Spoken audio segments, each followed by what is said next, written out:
2 अक्टूबर 2018 दोपहर का वक्त था और टर्की के इस्तांबुल शहर में हल्की सी ठंडक फैली हुई थी। यहाँ के बेसिकतास इलाके में मौजूद सऊदी अरेबिया के कॉन्सुलेट के बाहर रोज की तरह आम आवाजाही चल रही थी।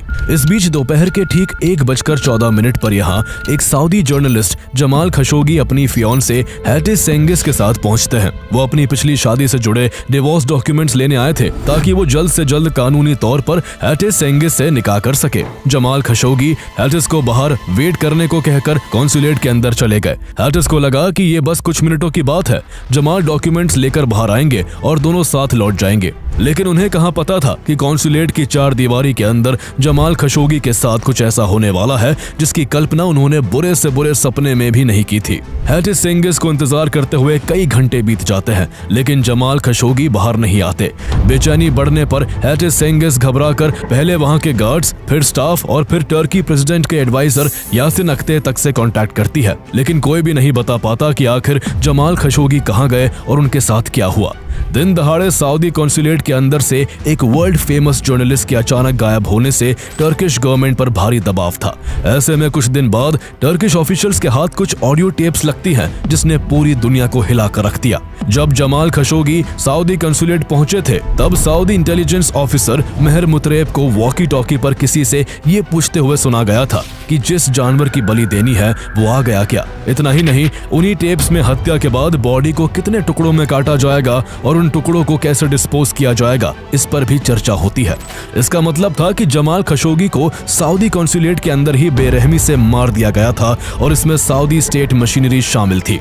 हैरानी की बात यह थी कि इस हत्या के तार सीधे सऊदी क्राउन प्रिंस मोहम्मद बिन सलमान से जुड़े थे। आइए जानते हैं कि सऊदी अरेबिया ऑफिशियल्स ने रॉयल फैमिली के कभी बेहद करीबी रहे जमाल खशोगी की हत्या आखिर क्यों की। अमेरिका में रह रहे जमाल खशोगी को टर्की आने के लिए कैसे फंसाया गया और आखिर उनकी हत्या की खौफनाक साजिश कैसे रची गई। Washington Post writer Jamal Khashoggi murdered inside the Saudi consulate in Istanbul. Turkish media have published pictures of what they say are the agents sent to kill him. Sky sources have revealed that Jamal Khashoggi's body parts have apparently been found. Breaking news now, police officials in France say they have arrested a man who they claim is a member of the Saudi squad involved in the murder of Jamal Khashoggi. That says the CIA concludes Saudi Crown Prince ordered Jamal Khashoggi's assassination. Jamal Khashoggi का जन्म Saudi अरब के Medina में एक संपन्न परिवार में हुआ था। उनके एंसेस्टर तुर्की मूल के थे, लेकिन बेटर अपॉर्चुनिटी मिलने पर सऊदी अरब में बस गए थे। उनके दादा मोहम्मद खशोगी सऊदी अरब के फाउंडर शाह अब्दुल अजीज के पर्सनल डॉक्टर थे और इसी वक्त से जमाल खशोगी का परिवार रॉयल फैमिली के काफी करीब था। सऊदी में सेकेंडरी एजुकेशन हासिल करने के बाद जमाल खशोगी आगे की पढ़ाई के लिए अमेरिका चले गए और वहां की इंडियाना स्टेट यूनिवर्सिटी से जर्नलिज्म की डिग्री ली। इसके बाद वो सऊदी लौटे और वहां के इंग्लिश न्यूज़पेपर सऊदी गैजेट के साथ रिपोर्टर के तौर पर जुड़ गए। कुछ साल यहां काम करने के बाद वो सऊदी अरेबियन इंटेलिजेंस एजेंसी के साथ जुड़ गए और अफगानिस्तान में सोवियत इन्वेजन के दौरान अफगानिस्तान चले गए। अफगानिस्तान में वो सोवियत और मुजाहिदीन के बीच जारी जंग की रिपोर्टिंग भी करते थे।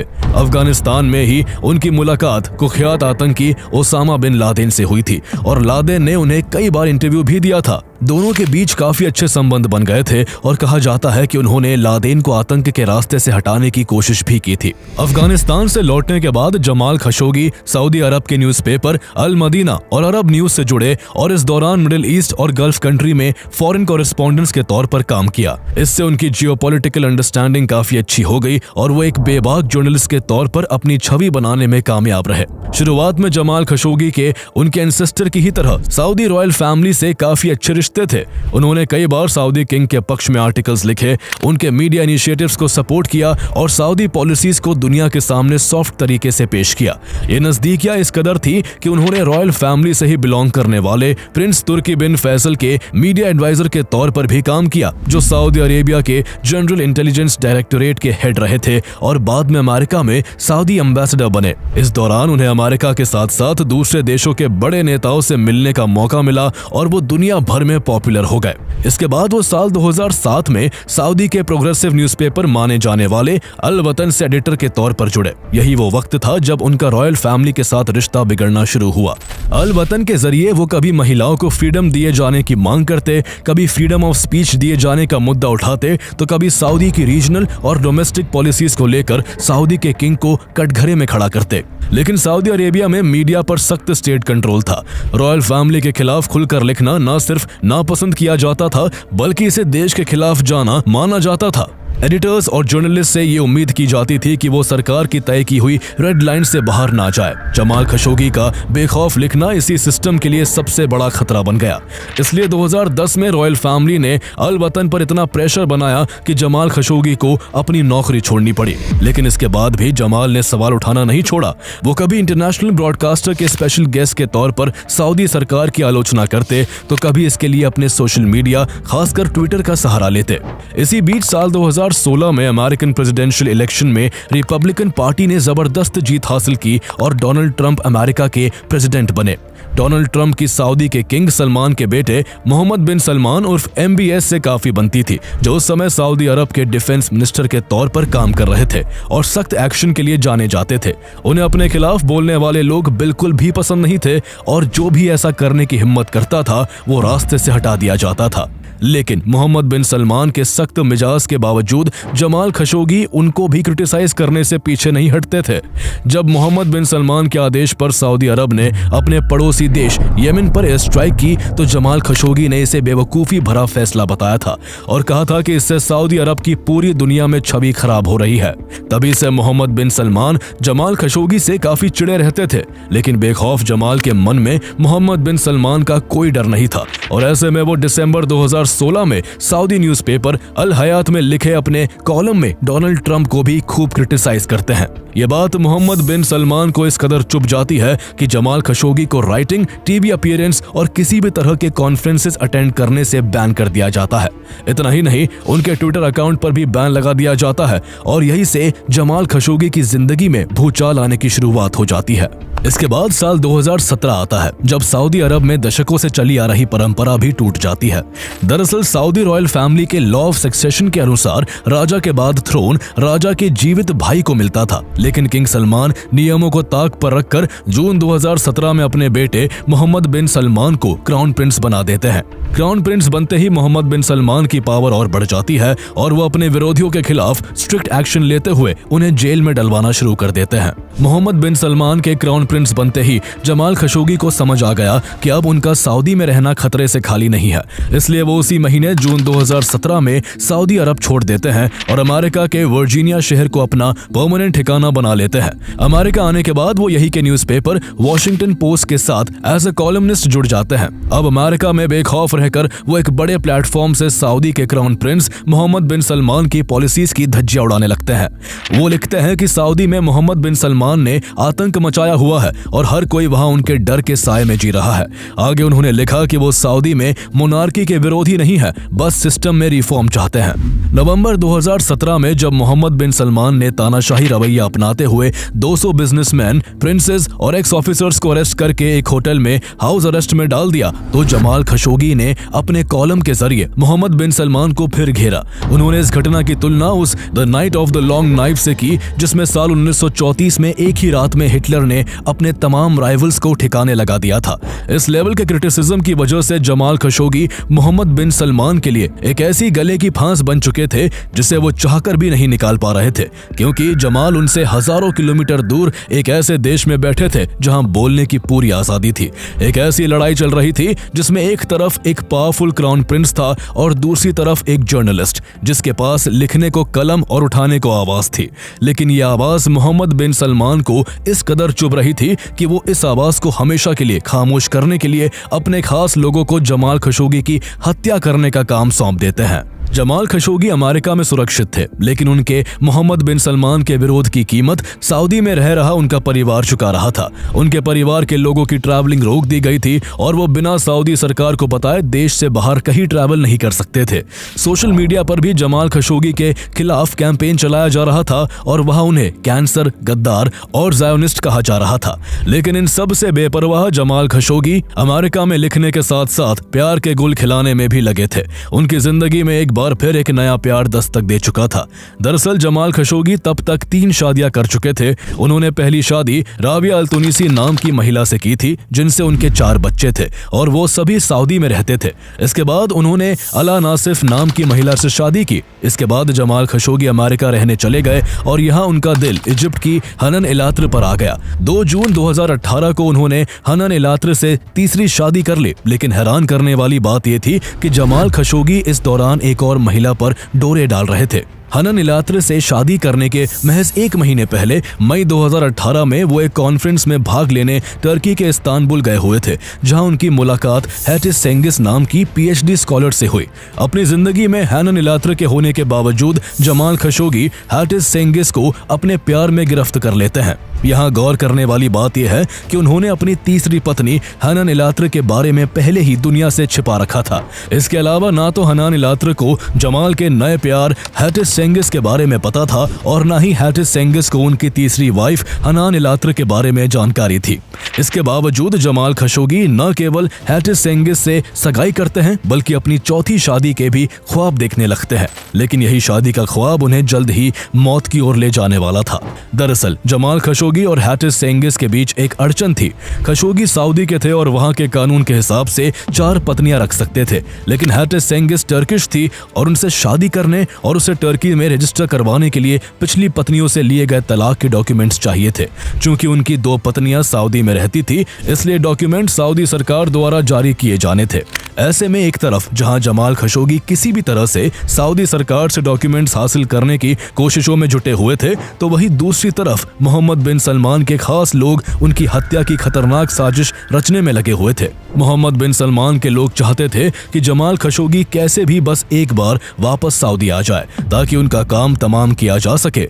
इसी के लिए मई 2018 में खशोगी के पास मोहम्मद बिन सलमान के भरोसेमंद सऊद अल कहतानी का कॉल आया था। कहतानी ने खशोगी को सऊदी अरब लौटने के लिए एडवाइजर का पद ऑफर किया, लेकिन खशोगी ने इनकार कर दिया। लेकिन कुछ महीने बाद मोहम्मद बिन सलमान के लोगों के पास मौका खुद चलकर आता है। सितंबर 2018 में जमाल खशोगी मोहम्मद बिन सलमान के भाई प्रिंस खालिद बिन सलमान, जो उस समय यूएस में एम्बेसडर थे, उनसे कांटेक्ट करके अपने तलाक के कागजात के बारे में बात करते हैं। जान का खतरा होने की वजह से जमाल खशोगी सऊदी अरब नहीं जाना चाहते थे, इसलिए प्रिंस खालिद बिन सलमान जमाल से कहते हैं कि उनको ये डॉक्यूमेंट्स टर्की के सऊदी अरेबिया कॉन्सुलेट से मिल जाएंगे। टर्की में जमाल खशोगी को अब तक किसी तरह का सीधा खतरा महसूस नहीं हुआ था और उनकी होने वाली पत्नी हैटिस सेंगिस भी टर्की की थी, इसलिए वो इसके लिए तैयार हो गए।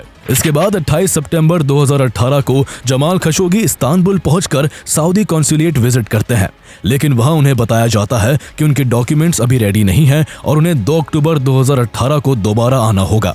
चूंकि जमाल खशोगी के साथ इस्तांबुल में कुछ भी गलत नहीं हुआ था, इसलिए उनका सऊदी अधिकारियों पर भरोसा और बढ़ जाता है। लेकिन उन्हें कहां पता था कि 2 अक्टूबर की तारीख सिर्फ एक अपॉइंटमेंट नहीं थी, बल्कि ये दिन उनकी जिंदगी का आखिरी दिन तय किया जा चुका था। जिस भरोसे के साथ वो दोबारा सऊदी कॉन्सुलेट लौटने वाले थे, वही भरोसा उनके लिए मौत का जाल साबित होने वाला था। इस दौरान जमाल खशोगी की हत्या के लिए मोहम्मद बिन सलमान के खास आदमी ब्रिगेडियर जनरल महर मुतरेब के नेतृत्व में 15 लोगों की एक खुफिया टीम तैयार की जाती है, जिसमें लेफ्टिनेंट कर्नल सलाह अल तुबायगी नाम के एक डॉक्टर और शक्ल सूरत में जमाल खशोगी जैसा दिखने वाला एक शख्स मुस्तफा अल मदानी भी था। मुस्तफा अल मदानी को इसलिए चुना गया था ताकि उसे बॉडी डबल की तरह इस्तेमाल किया जा सके। प्लान साफ था कि पहले जमाल खशोगी को सऊदी कंसुलेट के अंदर मारा जाएगा और उसके बाद जमाल के कपड़े मुस्तफा अल मदानी को पहनाकर उसे कंसुलेट से बाहर भेजा जाएगा। इससे सीसीटीवी और चश्मदीदों के सामने ऐसा लगेगा कि जमाल कंसुलेट से जिंदा बाहर निकल गए हैं। इस तरह सऊदी अथॉरिटीज को ये कहने का मौका मिल जाता कि जमाल खशोगी की हत्या कॉन्सुलेट के अंदर नहीं हुई और उनकी डिसअपीयरेंस के लिए सऊदी अरेबिया को जिम्मेदार नहीं ठहराया जा सकता।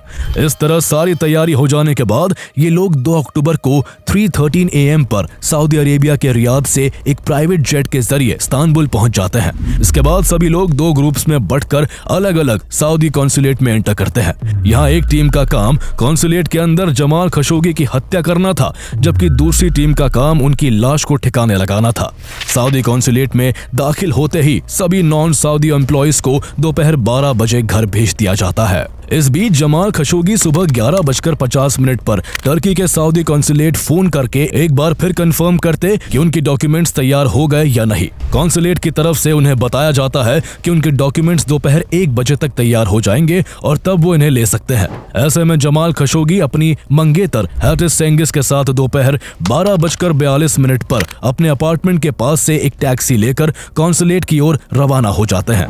उधर हत्या की प्लानिंग हो चुकी थी और अब रची गई साजिश का रिवीजन किया जा रहा था। सऊदी अधिकारी बात कर रहे थे कि जमाल की हत्या के बाद लाश को कितने टुकड़ों में काटा जाएगा और कैसे उन टुकड़ों को अलग अलग पैक करके ठिकाने लगाया जाएगा।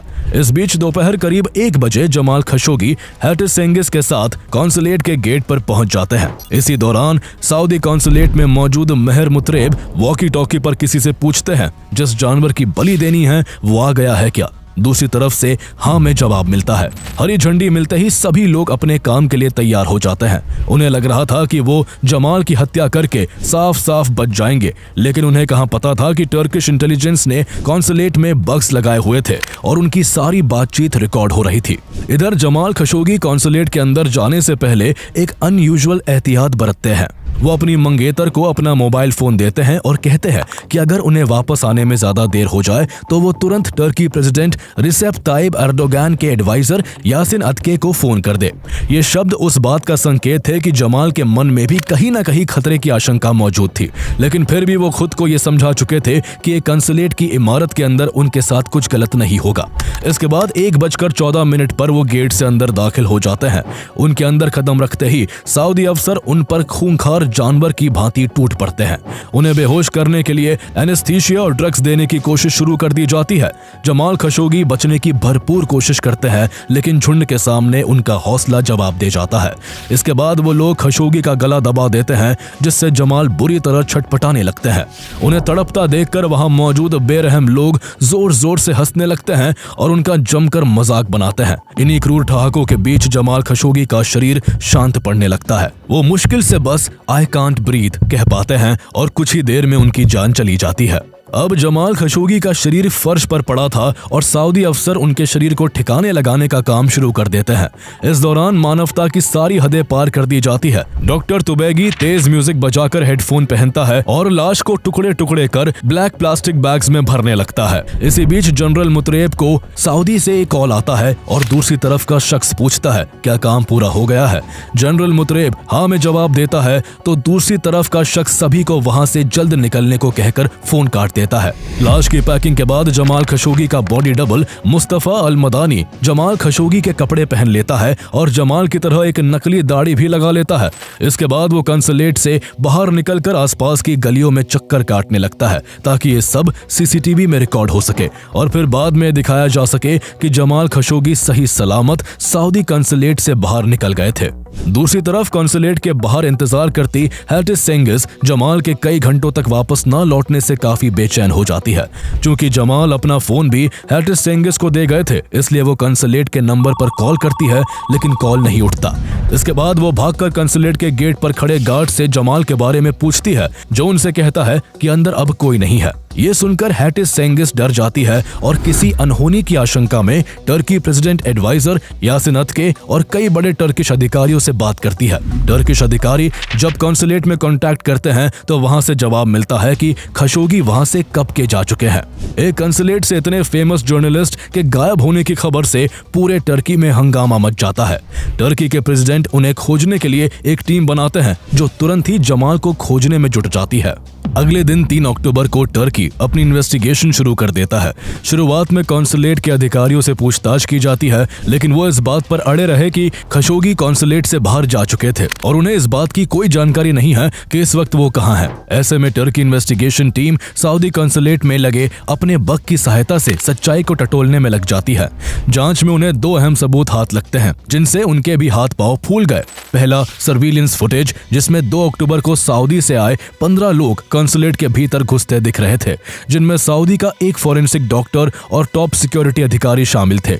दूसरा, कॉन्सुलेट के अंदर की ऑडियो रिकॉर्डिंग्स, जिसने सऊदी कॉन्सुलेट के भीतर हुई सारी बातचीत को लाइन बाय लाइन रिकॉर्ड कर लिया था। रिकॉर्डिंग में कुछ काटने की आवाजें आ रही थी और आरी की आवाज भी सुनाई दे रही थी। इसके अलावा सऊदी अधिकारियों की बातें भी रिकॉर्ड थी, जिनसे साफ पता लग रहा था कि इन्हीं अधिकारियों ने मिलकर कॉन्सुलेट के अंदर जमाल खशोगी की हत्या की है। लेकिन फुटेज में एक जगह खशोगी जैसा ही शख्स कॉन्सुलेट के बाहर चहलकदमी करता दिख रहा था। ऐसे में तुर्की के अधिकारियों को भी डाउट होता है कि हो सकता है जमाल खशोगी जिंदा हो, लेकिन जब वो इसकी गहराई से जांच करते हैं तो उन्हें पता चल जाता है कि ये आदमी जमाल खशोगी नहीं बल्कि उनका बॉडी डबल था। ऐसे में 9 अक्टूबर को टर्की के अधिकारी ये बात कंफर्म कर देते हैं कि जमाल खशोगी की हत्या हो चुकी है, जिसे सऊदी से 2 अक्टूबर को आए 15 लोगों ने अंजाम दिया था। इसके अलावा वीडियो फुटेज में कुछ आदमी सूटकेस और प्लास्टिक बैग्स पकड़े हुए बाहर आते दिख रहे थे। इसलिए टर्की इन्वेस्टिगेशन टीम ये भी कहती है कि जमाल खशोगी की हत्या के बाद उनकी लाश को आरी से टुकड़े टुकड़े कर सूटकेस और प्लास्टिक बैग्स में भर के एक काले रंग की मर्सिडीज से कॉन्सुलेट से बाहर ले जाया गया। तुर्की अधिकारियों ने तो यहाँ तक कहा कि इसमें सऊदी रॉयल फैमिली के किसी ऊपरी आदमी का भी हाथ है, जिसने जमाल खशोगी को मारने का ऑर्डर दिया था। कुछ दिन बाद तब हंगामा मच गया जब तुर्की के एक टेलीविजन चैनल ए खबर ने सऊदी अरेबिया कॉन्सुलेट के एक फुटेज को टेलीकास्ट किया, जिसमें कॉन्सुलेट से कुछ व्यक्ति सूटकेस और काले रंग के बड़े बैग ले जाते हुए दिख रहे थे। इस दौरान तुर्की के इन्वेस्टिगेटिव ऑफिसर्स लगातार सऊदी से कॉन्सुलेट के अंदर जाने की परमिशन मांग रहे थे, लेकिन उन्हें परमिशन नहीं मिल पा रही थी। आखिरकार हत्या के 13 दिन बाद यानी 15 अक्टूबर को तुर्की के फोरेंसिक स्पेशलिस्ट को कॉन्सुलेट के अंदर जाने की परमिशन मिली, लेकिन काफी जांच पड़ताल के बाद उन्हें अंदर से ना तो जमाल खशोगी की बॉडी मिली और ना ही हत्या से जुड़ा कोई अहम सुराग मिला। मिलता भी कैसे? सऊदी के लोगों ने वारदात की जगह को पूरी तरह साफ कर दिया था। जब तुर्की की टीम कॉन्सुलेट के अंदर घुसी तो पूरी बिल्डिंग केमिकल से महक रही थी। बरामदे को ब्लीच कर दिया गया था, जबकि दीवारों पर नया पेंट पोता गया था। जब सऊदी अधिकारियों से अंदर की सीसीटीवी रिकॉर्डिंग्स मांगी गई तो कहा गया कि 2 अक्टूबर को कॉन्सुलेट के अंदर के सभी सीसीटीवी कैमरे खराब पड़े थे। साफ था कि ये सब कुछ बनी बनाई बातें थी। Audio recordings, video footages, television channel ए खबर का फोटो टेलीकास्ट और तुर्की अधिकारियों की इन्वेस्टिगेशन से अब सारी बातें लगभग खुलकर आ चुकी थी। इंटरनेशनल लेवल पर सऊदी अरेबिया की भारी बदनामी हो रही थी। वेस्टर्न मीडिया लगातार सवाल उठा रहा था और यूएन से लेकर यूएस कांग्रेस तक सऊदी लीडरशिप पर जवाबदेही का दबाव बढ़ता जा रहा था। ऐसे में बचने का कोई मौका न देखते हुए कई दिनों की आनाकानी के बाद सऊदी अरेबिया भी फाइनली मान लेता है कि जमाल खशोगी उनके कॉन्सुलेट के अंदर ही मारे गए थे। उनका कहना था कि एक रोग ऑपरेशन था, यानी कुछ बेकाबू और अति उत्साहित लोगों ने ये काम किया था और सरकार का इसमें कोई दखल नहीं था। इसके बाद सऊदी अरब दुनिया की नजरों में अपनी इज्जत बचाने के लिए न्याय करने का ढोंग भी करता है। सऊदी अरब में 18 लोगों को अरेस्ट कर लिया जाता है और फिर जनवरी 2019 में उनमें से 11 लोगों पर केस चलता है। उधर तुर्की ने ऑडियो और वीडियो फुटेज की एक कॉपी यूएन और अमेरिकन इंटेलिजेंस एजेंसी CIA को दे दी थी। इन्हीं के आधार पर जून 2019 में यूएन ने 101 पेज की एक स्पेशल रिपोर्ट जारी की, जिसका सबसे बड़ा कंक्लूजन ये था कि जमाल खशोगी की हत्या एक प्रीमेडिटेटेड स्टेट स्पॉन्सर्ड किलिंग थी। यूएन ने साफ कहा कि ये कोई रोग ऑपरेशन नहीं था, बल्कि इसे सऊदी स्टेट मशीनरी की जानकारी और अप्रूवल के साथ अंजाम दिया गया। यूएन ने सऊदी अरेबिया से यह भी कहा कि इस हत्या के लिए क्राउन प्रिंस मोहम्मद बिन सलमान की रोल की क्रिमिनल इन्वेस्टिगेशन की जानी चाहिए, क्योंकि ऑपरेशन में शामिल लोग सीधे उनके इनर सर्कल से जुड़े हुए थे। यूएन के अलावा CIA ने भी इस मामले में क्राउन प्रिंस मोहम्मद बिन सलमान का हाथ माना। CIA को मोहम्मद बिन सलमान और उनके एक सहायक के बीच एक फोन कॉल का सबूत मिला, जिसमें मोहम्मद बिन सलमान जमाल खशोगी को जबरदस्ती सऊदी अरब वापस लाने की बात कह रहे थे। कॉल में एक जगह वो कहते हैं, अगर वो ना माने तो bring him with a bullet, जिससे साफ था कि जमाल खशोगी के हत्यारे मोहम्मद बिन सलमान के अंदरूनी सर्किल के मेंबर थे। ऐसे में CIA ने अपनी रिपोर्ट में कहा कि खशोगी की हत्या की योजना लंबे वक्त से बन रही थी और मोहम्मद बिन सलमान का इसमें बड़ा रोल था। लेकिन चूंकि उस समय अमेरिका में डोनाल्ड ट्रंप की सरकार थी और मोहम्मद बिन सलमान से उनकी काफी अच्छी दोस्ती थी और वो सऊदी के साथ कई बिलियन डॉलर्स की डील कर रहे थे, इसलिए अमेरिकन सरकार ने अपनी इंटेलिजेंस एजेंसी की जांच को भी ऑफिशियली कभी एक्सेप्ट नहीं किया। उल्टा ट्रंप ने मोहम्मद बिन सलमान को डिफेंड करते हुए कहा कि जब तक अपराध साबित नहीं होता आदमी बेगुनाह माना जाता है। इस मामले में सबसे बड़ी ट्रेजेडी यही है कि अपराध साबित कैसे होगा? जिस पर आरोप है उसी की अदालत है, जो आरोपी है वही जज भी है। ऐसे में न्याय आखिर कैसे मिल सकता है? लेकिन जनवरी 2021 में जब ट्रंप के बाद जो बाइडेन अमेरिका के प्रेसिडेंट बने तो इस केस में अमेरिका का रवैया बदल गया। फरवरी 2021 में बाइडेन गवर्नमेंट ने CIA की क्लासिफाइड रिपोर्ट को डीक्लासिफाई करके पब्लिक कर दिया, जिसमें साफ कहा गया कि जमाल खशोगी की हत्या को अप्रूव करने वाले खुद सऊदी क्राउन प्रिंस मोहम्मद बिन सलमान थे।